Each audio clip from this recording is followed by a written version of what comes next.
Hello friends, welcome to defence matrix.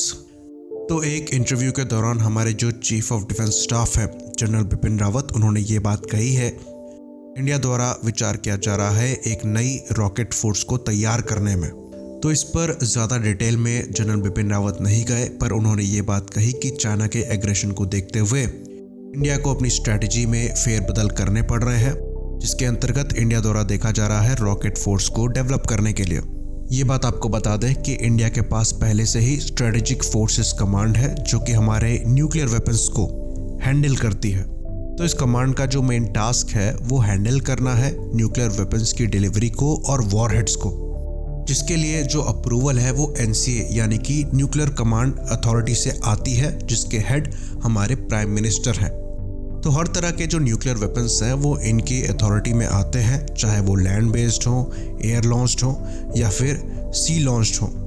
तो land based जितने भी मिसाइल्स है, चाहे पृथ्वी सीरीज़ की हो, अग्नि सीरीज़ की हो, वो सब इनके कंट्रोल में है। उसके बाद जो न्यूक्लियर वेपन्स हो गए जिनको एयर ड्रॉप किया जाता है, चाहे नॉर्मल बॉम्ब्स हो, गाइडेड हो, अनगाइडेड हो, जो कि एयर ड्रॉप करे जा सकते हो हमारे मिराजिस और जैगुआर एयरक्राफ्ट से। साथ में जो नेवी की under water launched ballistic missiles हैं, जिसमें K-15 और K-4 जैसी SLBM यानी कि सबमरीन लॉन्च्ड बैलिस्टिक मिसाइल्स हैं, वो भी स्ट्रेटेजिक फोर्सेस कमांड की अथॉरिटी के अंदर आती हैं। तो ये अरेंजमेंट हमारे पास 2003 से ही है, और इसके जो कमांडिंग चीफ हैं वो आर्मी, नेवी या एयरफोर्स से 3 स्टार ऑफिसर्स हो सकते हैं। फिलहाल के लिए ये एयरफोर्स से एयर मार्शल राजेश कुमार है, पर यहाँ पर जो कमांडर इन चीफ हैं वो नेवी या आर्मी से भी हो सकते हैं। तो ऐसा नहीं है कि खाली इंडिया के पास स्पेशली स्ट्रेटेजिक फोर्सेस कमांड है न्यूक्लियर वेपन्स को लॉन्च करने के लिए या फिर उनको हैंडल करने के लिए। ऑलमोस्ट हर कंट्री जिनके पास न्यूक्लियर वेपन्स हैं उनके पास ऐसी कमांड्स हैं।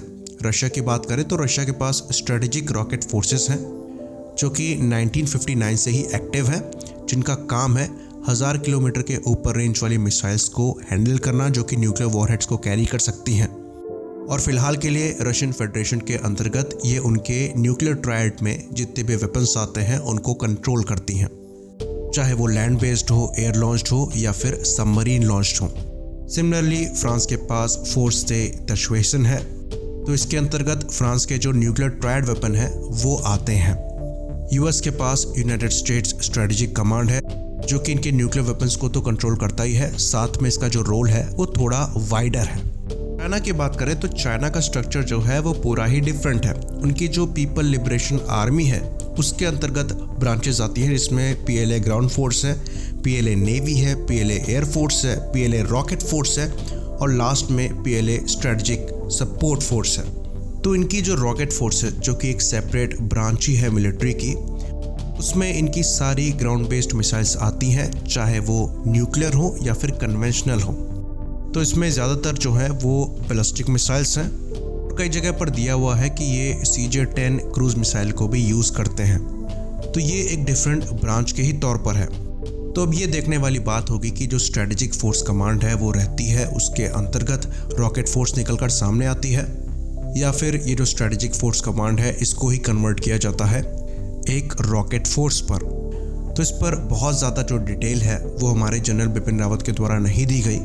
तो यहाँ पर जो कंडीशन है वो वेट और वॉच वाली है, जिसमें हमको देखना पड़ेगा कि किस मॉडल पर बेस्ड होकर हमारी जो रॉकेट फोर्स है वो निकल कर सामने आती है।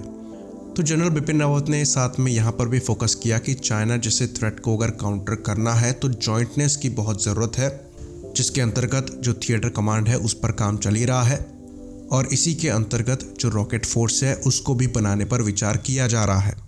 तो चाइना के जो रॉकेट फोर्स है उसमें 2 कमांडर होते हैं, एक तो मिलिट्री कमांडर होते हैं, दूसरे पॉलिटिकल कमांडर भी होते हैं। तो हमारे यहाँ पर ये स्ट्रक्चर कैसा बनता है ये भी देखने वाली बात होगी। तो इसी बात पर इस अपडेट को ख़त्म करेंगे। लाइक करिए, सब्सक्राइब करिए। जय हिंद।